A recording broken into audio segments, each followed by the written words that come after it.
Manager, bienvenue aussi. Merci beaucoup. Merci. Goudé est avec nous. Merci beaucoup. Mais attention, c'est pas qu'ils sont à 3, hein, toujours à 4 comme d'habitude. Tout à l'heure, tu as parlé de quelque chose en coulisses, tu as parlé de 4G. Ouais.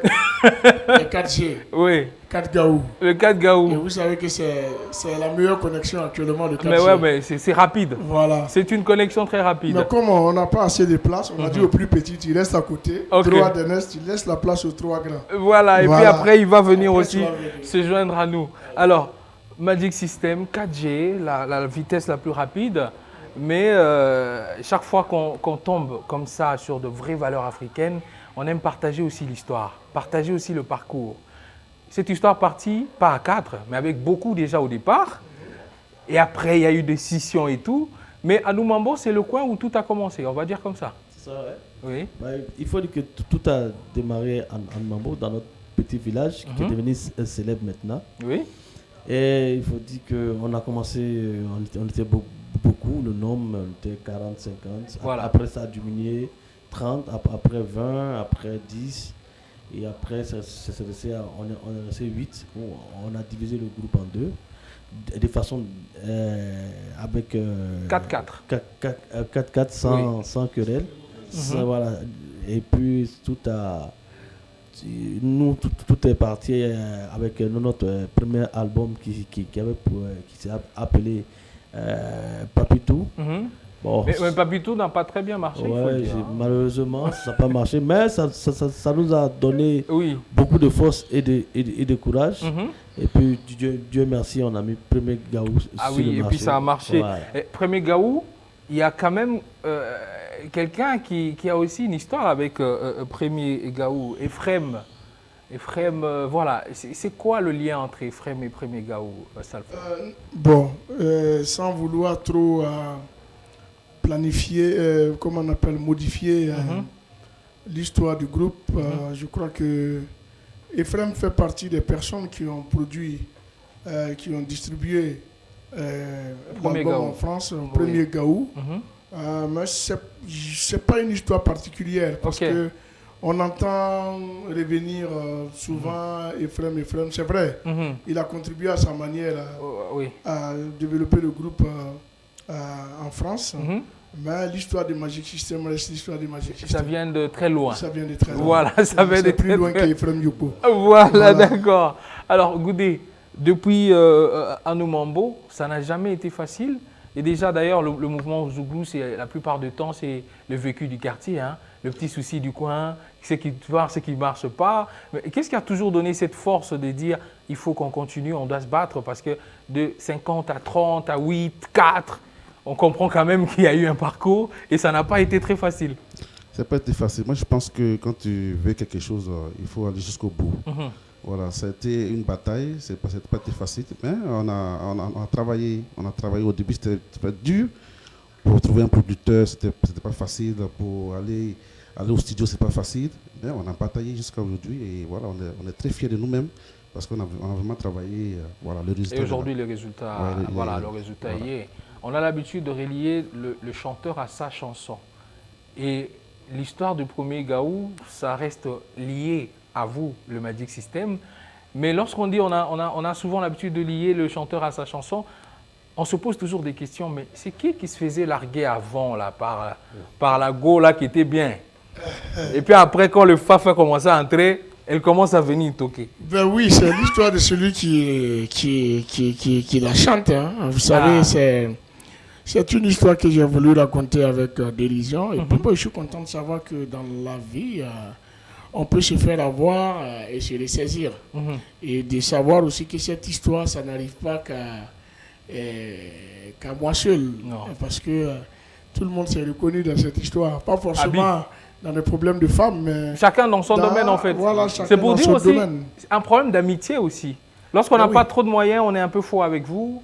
L'amitié, la pauvreté n'a pas d'amis. Ah. La pauvreté n'a pas d'amis.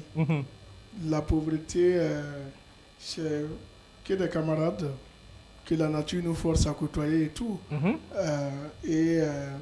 Par contre, quand on arrive à exceller, quand il y a la réussite, il y a plusieurs amis. Maintenant, après, il faut rester lucide Ok. et savoir faire la part des choses. Et reconnaître le vrai. Et reconnaître le vrai. Oui. Et ces deux étapes-là nous permettent de reconnaître qui est vrai et qui est faux. C'est pourquoi Manandia disait tout à l'heure que Papitou nous a aidés.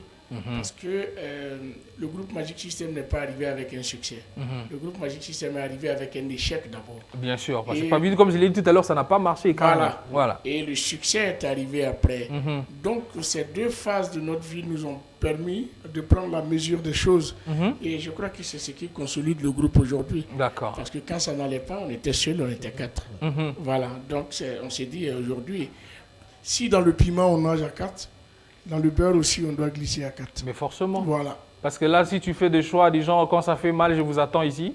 Si c'est bon, j'arrive. Là, c'est compliqué. Hein. C'est ça. Voilà, là, c'est super compliqué. Mais après, les tubes se sont enchaînés. Mais est-ce qu'on va dire aussi que les tubes d'aujourd'hui traduisent un peu l'histoire ou l'évolution du groupe? Parce qu'avant, on sentait dans des compositions aussi des vraies histoires du quartier.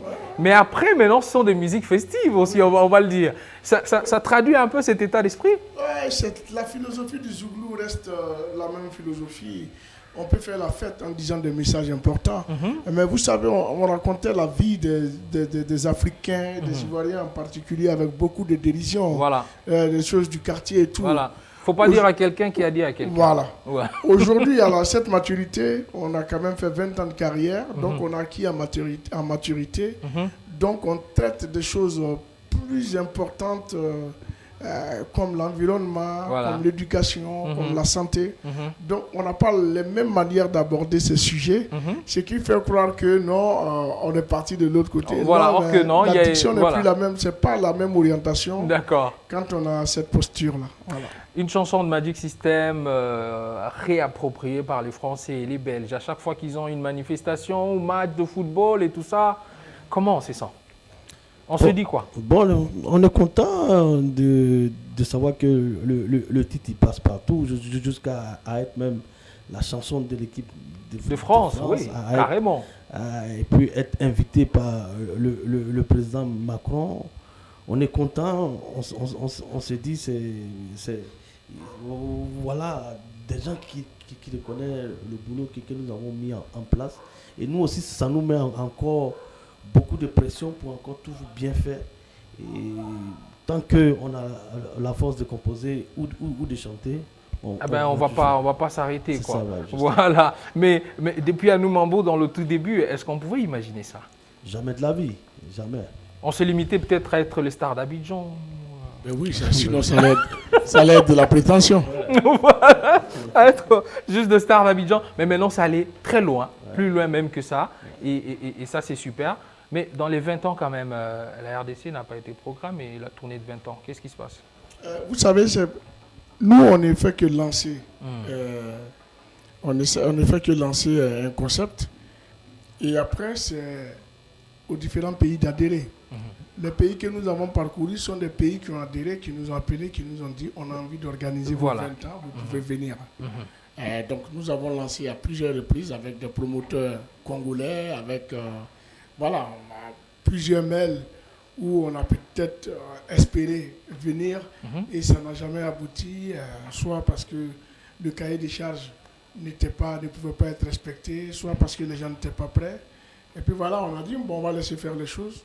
Quand l'occasion va se présenter, on va venir. Donc mieux vaut tard que jamais. Aujourd'hui, nous sommes là. Voilà. Même si ce n'est pas sur l'étiquette. Là, c'est dans le cadre d'Africa Music Forum. Voilà, mais c'est quand même les 20 ans, puisque les 20 ans vont être célébrés jusqu'en 2020. D'accord. D'ailleurs, on a parlé d'ailleurs de ces forums et j'aimerais d'ailleurs qu'on parle un peu dans ce sens-là aussi. Africa Forum Music, beaucoup de problèmes, des problématiques à soulever lors de ces forums, notamment cette industrie africaine qui a du mal à décoller et pourtant des talents incroyables. Quelles sont les difficultés, par exemple, que Assalfo ou Manadja ou Goudé identifient d'entrée des jeux pour dire c'est ça qui nous bloque? Déjà, c'est les NTIC. Je crois que l'arrivée des NTIC, l'Afrique ne s'est pas préparée à accueillir les NTIC. Donc, les NTIC sont venus un peu mettre en ballottage un dispositif qui était déjà en place. Donc, pour refaire tout le mécanisme, ça met du temps. Ok. Mais c'est pas des choses sur lesquelles il faut désespérer. Parce que quand l'Afrique pourra prendre son envol, ça pourrait être bien. Aujourd'hui, à l'époque, on achetait un CD, on mettait chez soi parce qu'on pouvait écouter le chanteur et le regarder en photo sur sa pochette. Aujourd'hui, ce n'est plus le cas, on fait du streaming. On achète même des titres d'albums sans même savoir la photo qui accompagne cet album. Ça, c'est de 1. Et de 2, vous savez que le problème de bancarisation en Afrique, sur 100 personnes, il y a moins de 20 personnes qui ont une carte bleue. Alors que tout se vend aujourd'hui en ligne et qu'on n'arrive pas à les voir. Donc c'est sur ces problématiques que nous avons eu à discuter. Comment trouver des moyens de pouvoir permettre aux artistes de pouvoir se faire rémunérer avec la digitalisation qui a pris sa place dans nos habitudes. Il n'y a pas assez de réseau aussi, même entre artistes, on va dire. Non, il n'y a pas assez de réseau, ou il n'y a pas carrément, quoi. Non, il n'y a pas de réseau. Aujourd'hui, c'est vrai que de voir des structures comme Bomaye Musique m'inviter d'abord en tant qu'artiste, mais m'inviter aussi en tant que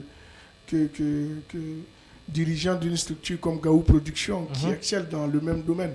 Je crois que c'est dans ça que nous devons faire des échanges, nous parler. Il ne faudrait pas que ce soit ponctuel. Il faudrait que ce soit permanent. Il faudrait qu'il y ait ces rencontres s'initient dans plusieurs pays pour que nous puissions débattre des problématiques qui nous permettront de tirer des solutions et pouvoir les proposer. Parce que ça peut être d'ordre économique, mais c'est d'ordre politique aussi. Il faut que les différents gouvernements puissent mettre ça dans leur programme pour qu'ensemble, on puisse lutter efficacement pour ne pas que l'Afrique perde ses talents. La collaboration aussi entre quand même les artistes africains. Mais parce que les gens n'ont pas compris, en Afrique, chacun se dit j'ai mon talent, moi seul j'ai mon public, je ne veux pas me mélanger avec tant et tout. Alors que le featuring, c'est une collaboration qui rapproche peut-être des personnes qui ont des visions différentes sur différents styles de musique. Nous, en chantant avec le rap, c'est parce que nous avons voulu montrer à ceux qui écoutent le rap qu'il y a une autre musique en Afrique qu'on appelle le Zouglou. Et ça fait une force d'ailleurs qu'on mélange. Ben oui. Et bon, on l'a compris tardivement, mais comme je le dis toujours, mieux vaut tard que jamais. Et aujourd'hui, c'est quelque chose que les Africains sont en train de mieux faire même que les Américains ou les Français. Mais c'est dommage encore qu'il y a des gens aujourd'hui en Afrique, ça je le décris toujours, qui prennent de l'argent parce qu'ils ont plus de la cote que d'autres personnes pour pouvoir faire des featuring avec eux. Ça, je bannis ça. C'est-à-dire, il y a un artiste qui vient te voir, il dit, mais je serai payé combien? Et tu te dis, comme je suis Magic System, toi, t'es pas connu, il faut qu'on me paye. Avant de faire. Ça, c'est pas bon. C'est vraiment un système anglo-saxon, les artistes nigériens et tout. Et moi, je veux dire que quand on collabore dans l'art, on ne monnaie pas ce genre de choses. Ça tue. Parce qu'un jour aussi, un jour aussi, on t'a tendu la main. Donc, on t'a tendu la main. Donc, tu peux le faire aussi, ça ne te tuera pas. Voilà. Et nous, on le fait avec des artistes locaux en Côte d'Ivoire, à qui on donne la main, à qui on donne la visibilité. Même à l'extérieur, j'ai vu de collaboration avec les Yélènes, Burkina Faso. C'est ça. Donc, c'est l'esprit. Il faudrait que cet esprit-là, on puisse l'appliquer. On puisse l'appliquer. Et on pense que ces forums vont donner des bonnes résolutions qui vont très bien circuler. Et après, on pourra voir les retombées, on va le dire. Oui, ce matin déjà, on a eu pas mal de problématiques qu'on a évoquées avec les managers, avec les producteurs, avec l'entrepreneur culturel que je suis et l'artiste que je suis. Bien sûr. Donc c'est vrai qu'en un jour, on ne peut pas débattre de tous les problèmes. C'est d'ailleurs pour ça que je demande que les initiatives se multiplient dans plusieurs pays pour que nous, hommes de culture, puissions nous rencontrer pour en débattre souvent. Voilà, j'avais dit qu'ils sont à 4. Là, on a démarré à 3. Le plus jeune a laissé la place aux aînés. Après une petite transition, on va le retrouver, lui qui n'était pas avec nous, pour bien sûr continuer cet entretien avec les magiciens de Magic System. Allez, à tout de suite.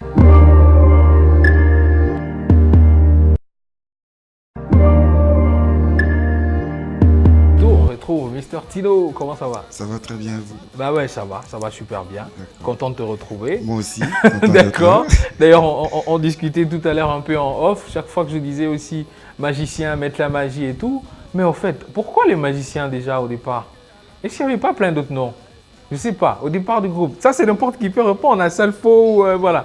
Pourquoi les magiciens? Parce que même après la scission, les autres sont devenus des marabouts. Donc, il y a une histoire, il y a une histoire à ça. c'est le groupe qui devait participer à une émission. C'était un concours entre ceux qui faisaient du Woyo, du Zouglou, et on devait avoir des uniformes. Chaque groupe devait avoir un uniforme. Oui. Et le groupe Magic System n'avait pas d'argent pour s'acheter des uniformes. Ok. Donc il y avait le marathon de la ville d'Abidjan qui était sponsorisé par la marque culinaire Cube Magie. Ok. Alors tout le monde avait porté. Je parle selon ce qu'on m'a dit. Parce que moi j'ai pris le groupe Magic System en Voilà, marche. tu l'as trouvé Voilà. en route. Voilà. Et ils arrivent au concours avec le t-shirt. Il dit c'est leur uniforme. Ok. L'animateur qui est sur place dit mais c'est quoi le nom du groupe? Le gars dit c'est le nom du groupe qui est la magie. Voilà. Alors Donc, pour éviter de faire de la promo, alors il a dit c'est magicien. on dit c'est de la publicité. Voilà. Si on passe avec ça, on va faire de la publicité. On dit alors donc on va s'appeler Magicien. Ok. Magie. Ok. Donc c'est comme ça, et au quartier les gens nous appelaient les magiciens puisqu'on est magique.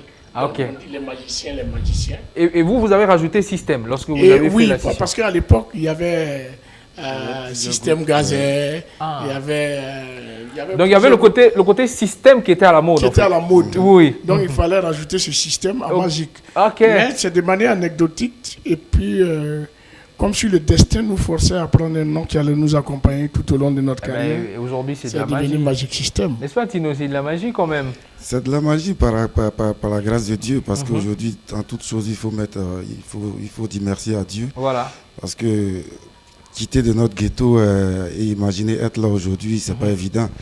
Il y a du travail qui a été fait derrière, tout cela a été béni accompagné par la bénédiction de Dieu. Et aussi une certaine force de caractère quand même Tino. Oui. Parce que après, comme l'a dit Assalfo tout à l'heure, démarrer avec un album qui est totalement flop, on pourrait se dire, oui, ça, c'est pas une bonne idée. Mais vous êtes accroché, quoi, Goudé.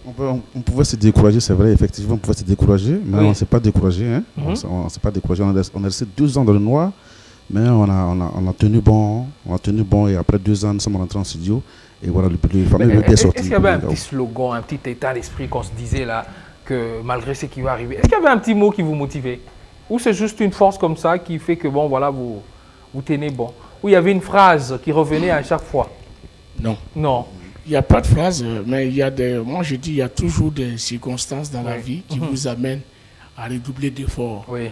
Nous, ce sont les moqueries, les calomnies, ce que les gens disaient de nous, qui nous donnaient la force. Ces éléments-là ont été des éléments qui nous donnaient la force et la détermination de dire aux gens que nous ne sommes pas ce qu'ils pensent. Voilà. Nous ne sommes pas des vauriens, nous ne sommes pas des gens qui ne servent à rien. Un jour, on va C'est frapper seulement fort. notre temps qui n'est pas arrivé. Voilà. Mais il faut qu'on montre aux gens un jour qu'ils s'étaient trompés. Donc c'est ça, ce sont ces valeurs-là qui nous donnaient la force, la détermination de pouvoir aller jusqu'à ce qu'on arrive un jour à dire, voilà ce qu'on vaut. Et aujourd'hui, avec cette histoire, ce bagage que vous avez, ça tombe à point nommé que vous soyez quand même jury dans The Voice. Oui. Parlez-nous de cette aventure. Est-ce que c'est une occasion pour vous, à part parce qu'il y a beaucoup qui sont éliminés, est-ce que vous avez le temps de le voir après pour leur dire, écoute, ça a été dur pour nous, mais on est là? Ben oui, The Voice, c'est vrai que on dira que c'est l'une des émissions où on paye le mieux. Disons l'émission où on paye le plus en Afrique. Et qu'on peut aller pour des raisons d'argent. Financière, voilà. Voilà. Mais ce n'est pas ce que, et je crois que c'est le même avis que les autres coachs partagent, c'est pas ce qui nous a fait aller à The Voice. Oui. C'est de pouvoir vivre une aventure où on donne la chance à des personnes. Mais en même temps, c'est des moments où on partage des émotions avec ces enfants-là qui viennent, qui ne dorment même pas. Souvent, on a des talents qui nous réveillent à 2 h du matin. Ok. Quoique je n'arrive pas à dormir par rapport à ce qui va se passer demain. Ils deviennent tous nos enfants. On est enfermés 16 semaines avec eux. Et après, il va falloir éliminer des gens. Il va falloir dire au revoir. C'est compliqué. Voilà. Mais en même temps... Mais il y a une bonne ambiance aussi parce que... Bah oui, il y a des gens qui sont éliminés aujourd'hui qui chantent Voilà. dans notre structure. On comprend. J'ai eu Charlotte Dipanda il n'y a pas longtemps, toujours ici sur ce plateau des Stars Africa. Il m'a parlé de cette bonne ambiance qu'il y a entre les coachs. il y a une très bonne ambiance. Oui, oui. Mais souvent, on se réunit à 4, on parle, et je constate qu'on partage les mêmes problèmes. Où on a le dilemme entre deux talents qui vont s'affronter tout à l'heure, qu'on doit éliminer. On doit éliminer un. Il y a le choix de la raison, il y a le choix du cœur. Mais là, vous comprenez aussi que les deux sont bons. Mais il faut prendre un, et puis voilà. Et, je ne sais pas, celui qui a créé The Voice, il doit quand même avoir banni le sentiment et les émotions de ces critères. Mais des fois, on veut éliminer... Moi, j'aurais bien voulu poser cette question. Des fois, vous troublez les téléspectateurs parce qu'on se dit, l'autre là a chanté trop bien, l'autre a eu quelques difficultés, mais Salfo choisit quand même celui qui a fait les difficultés et dit, lui, il reste. Là, les gens, ils sont un peu troublés, en fait. Oui, les gens sont assez troublés parce que les gens ne sont pas avec nous en dehors des caméras. OK. Vous avez un candidat qui surprend au battle, par exemple, avec une excellente prestation. Et vous avez un autre qui, au cours de la semaine, a évolué dans sa manière de faire et qui est plutôt dans l'ascendance, alors que celui qui l'affronte a dormi sur ses lauriers. En télé, on voit l'autre qui est bon. Moi qui suis le coach, je vois l'autre qui est en ascension et je sais que 2 semaines de plus, ça sera une bombe. Il va être excellent. Donc, quand moi je fais mon choix, ce n'est pas le même choix que le téléspectateur qui est à la télévision. D'accord. Donc, les choix ne sont pas les mêmes. Les choix sont faits selon l'évolution du talent. Et les gens, ils me donnent la plupart du temps raison devant. Quand on arrive devant, les gens, ils voient que oui, ce talent méritait d'aller là. D'être là où il est. D'être là où il est. Voilà. Il y a fouille. En Côte d'Ivoire, c'est pas grave. Il n'y a rien. Il y a fouille. C'est pas grave. Voilà, je reviens avec ce titre parce que c'est le dernier en 2017. C'est ça. 2016 a été assez dur. C'est ça. Et avec papa qui vous a fait honneur, on va dire. C'est un honneur qu'il a fait. Et après Bonaventure à son tour, c'est ça qui a poussé l'intitulé de Yafoy pour 2017. Pour dire, c'est pas grave. Pour dire qu'il y a des choses qui arrivent. Oui. Mais il faut... C'est vrai que c'est les moments les plus pénibles de notre vie. C'était ça, le 24 avril 2016 et le 1er mai 2016, où on perd 2 personnes qui nous sont chères dans la même semaine.